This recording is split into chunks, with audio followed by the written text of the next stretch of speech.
দুর্গাপুজোর অনুদান 85,000 টাকা। মুখ্যমন্ত্রীর ঘোষণা শুনে উল্লাসে ফেটে পড়ল পুজো কমিটির সদস্যরা। আজ নেতাজি ইন্ডোর স্টেডিয়ামে দুর্গাপুজো নিয়ে সমন্বয় বৈঠক করেন মুখ্যমন্ত্রী মমতা বন্দ্যোপাধ্যায়। জেলাতেও সেই বৈঠক ভিডিও কনফারেন্সের মাধ্যমে দেখেন পুজো উদ্যোক্তারা। বাঙালির শ্রেষ্ঠ উৎসব 2 বছর আগে ইউনেস্কো স্বীকৃতি পেয়েছে।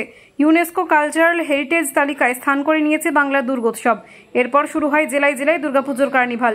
পুজোর বাকি এখনো 2.5 মাস। তার আগেই সমন্বয় বৈঠক থেকে মুখ্যমন্ত্রীর অনুদান ঘোষণা হতেই হাততালিতে ফেটে পড়ে হল। চন্দননগর রবীন্দ্র ভবন ও রিষড়া রবীন্দ্র ভবনে জেলা প্রশাসনের কর্তাদের সঙ্গে উপস্থিত ছিলেন পুজো উদ্যোক্তারা। গতবারে 70,000 টাকা ছিল দুর্গাপুজোর অনুদান, এবার সেটা 15,000 টাকা বাড়িয়ে করা হয় 85,000 টাকা। মুখ্যমন্ত্রী এদিন বলেন, এবার 15 বাড়লো, সামনের বার আরও 15 বাড়িয়ে দেব। স্বভাবতই ছোট বাড়াবাড়িগুলোর এতে অনেক সুবিধা হবে পুজো করতে। বিদ্যুতেও 75% ছাড় দেওয়ার কথা ঘোষণা করেন মুখ্যমন্ত্রী।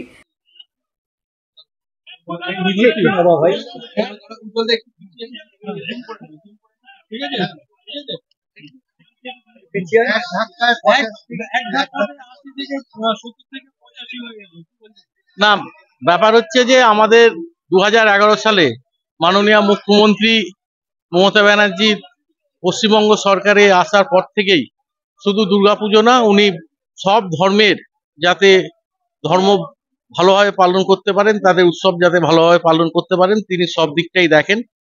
আর যারা বাইরে থেকে এসে বলেন যে পশ্চিমবাংলার দুর্গাপুজো সরস্বতী পুজো করতে দেওয়া হয় না, তারা তাদের চোখে আঙুল দিয়ে আজকে দেখিয়ে দিলেন যে দিন দিন যাতে পুজো খরচা বাড়ছে, বিভিন্ন জায়গা বিভিন্ন প্যান্ডেল লাইট বিভিন্ন বিষয়ে যে খরচা বাড়ছে, তার সাথে সাথে সরকারি যে তিনি অনুদান দেয় যেটা 70 থেকে 1 ধাক্কায় 85 করে দিয়েছেন এবং এবারে ঘোষণাও করেছেন সামনের বছর 1 লক্ষ করে দেবেন।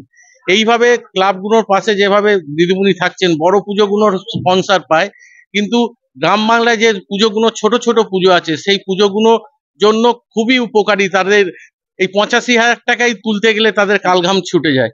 আজকে রাজ্য সরকার যেভাবে 85,000 টাকা ঘোষণা করেছেন মাননীয় মুখ্যমন্ত্রী, তাতে গ্রাম বাংলার ছোট পুজোগুলো ভালোভাবে করতে পারবেন এবং ফায়ার ব্রিগেড ফ্রি করে দিয়েছেন এবং সিএসসি এসিবি কে একদম বলে দিয়েছেন 25% তারা চার্জ নেবে। এইভাবে তিনি দুর্গাপুজোকে যেভাবে আরো উৎসাহিত করছে, আমরা নিজেরা যে যার এলাকায় থাকি আমরা জানি আমাদের পুজো পারমিশন দিতে হয় লোকালি। প্রতি বছরই 10টা 15টা করে নতুন নতুন পুজো হচ্ছে, এতে দুর্গাপুজো এলাকায় প্রচুর বাড়ছে এবং আজকে এই দুর্গাপুজো ভারত ছেড়ে সারা বিশ্ব বন্দিত হয়েছে। বিদেশিরাও এখানে দুর্গাপুজো দেখতে আসেন। যারা আমরা লোকালি আমরা আছি প্রশাসনে, আমাদেরও দেখতে হবে বাইরে থেকে যে সমস্ত মানুষরা আসবেন, রাজ্য সরকার যে যে নির্দেশগুলো দিয়েছে সেইগুলো সঠিকভাবে যাতে আমরা পালন করতে পারি, কোনো দর্শনার্থীর যাতে না কোনো অসুবিধা হয় সেই দিকগুলো আমরা ভালো করে দিই।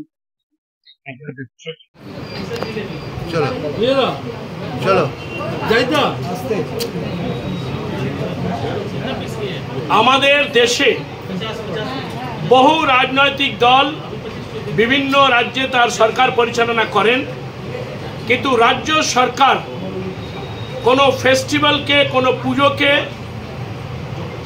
আর্থিক সাহায্য করে তাকে এনকারেজ করে, পেট্রোনাইজ করে, এটা একমাত্র পশ্চিমবাংলা মমতা বন্দ্যোপাধ্যায় আমাদের মাননীয় মুখ্যমন্ত্রী করেন, পশ্চিমবঙ্গ সরকার করে।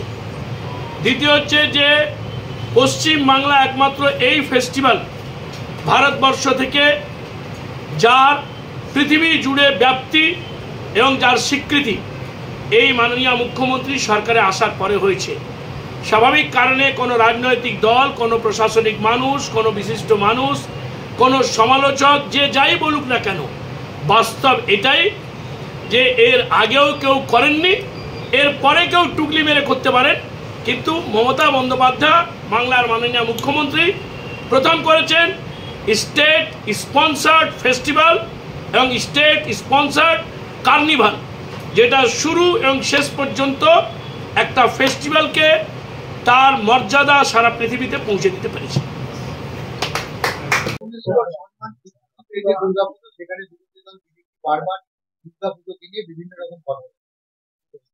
বিজেপির কাজ হচ্ছে বিভ্রান্তমূলক কথা বলা, আমাদের কাজ হচ্ছে আমরা সত্যিভাবে কাজ করতে চাই, মানুষের সঙ্গে থেকে কাজ করতে চাই, পশ্চিম বাংলার দুর্গাপুজোকে বাঁচিয়ে রাখতে চাই। আজকে মমতা বন্দ্যোপাধ্যায় 2011 সালে আসার পর থেকে যেভাবে পুজোগুলোকে তিনি সাহায্যের হাত বাড়িয়ে দিয়েছেন, তার জন্যই আজকে ইউনেস্কো সম্মান পেয়েছে। বাংলা আজকে গর্বিত, দুর্গাপূজা আমাদের গর্বিত, তাই বিশ্ব আজকে দুর্গাপূজাকে জানতে পেরেছে এবং সেভাবে বিদেশ থেকে বহু মানুষ এখানে ঘুরতে আসেন। একটা সময় ছিল বামফ্রন্টের আমলে দুর্গাপূজা পারমিশন নিতে গেলে বিভিন্নভাবে হ্যারাস হতে হতো, পয়সা দিতে হতো। শুধু তাই নয়, সিএসসি যেভাবে অত্যাচার করতো, বহু মানুষকে অ্যারেস্ট করেছে, পূজা কমিটিকে অ্যারেস্ট করে ঢুকিয়ে দিয়েছে, তার প্রতিবাদ হয়েছে বিভিন্নভাবে। কিন্তু মমতা বন্দ্যোপাধ্যায় আজ সিএসসি আজকে ডিসকাউন্ট দিচ্ছে। মমতা বন্দ্যোপাধ্যায় 85 আজকে যে মিটিং এ তিনি ঘোষণা করেছেন 85,000 টাকা দেবেন, সেটা আজকে তিনি ঘোষণা করেছেন। আমরা পশ্চিমবঙ্গবাসী হিসাবে প্রত্যেকে তাকে আজকে ধন্যবাদ জানাচ্ছি। বিজেপি কি কাজ করছে এবং সিপিএম কি করছে সেটা আমাদের দেখার কাজ না, আমরা কাজ করব। আজকে আমি ধন্যবাদ জানাই মমতা বন্দ্যোপাধ্যায় এটা ডিক্লেয়ার করেছেন এবং সর্বোপরি আজকে এখানে ভার্চুয়াল মিটিং রিষড়া পৌরসভায় হয়েছে। রিষড়া পৌরসভার চেয়ারম্যান বিদ্যাসাগর মিত্র, জাহিদ হাসান খান ভাইস চেয়ারম্যান এবং অন্যান্য পৌর সদস্য সিআইসিরা আছে, কর্মচারী আছে, যাদের এখানে আজকে আমরা করেছি তাদেরকে ধন্যবাদ জানাবো। এবং আজকে ভার্চুয়াল মিটিং এ আমাদের পৌর প্রধান উত্তরপাড়ার দিলীপ যাদব উপস্থিত হয়েছে, আমাদের পিন্টু মাহাতো উপস্থিত হয়েছে, বদ্রি পার্টির হাসিনা উপস্থিত হয়েছিল।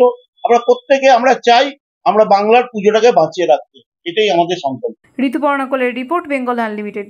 রয়েছে আরো খবর, আর এই খবরের আপডেট পেতে আপনারা সাবস্ক্রাইব করুন এই চ্যানেলটি।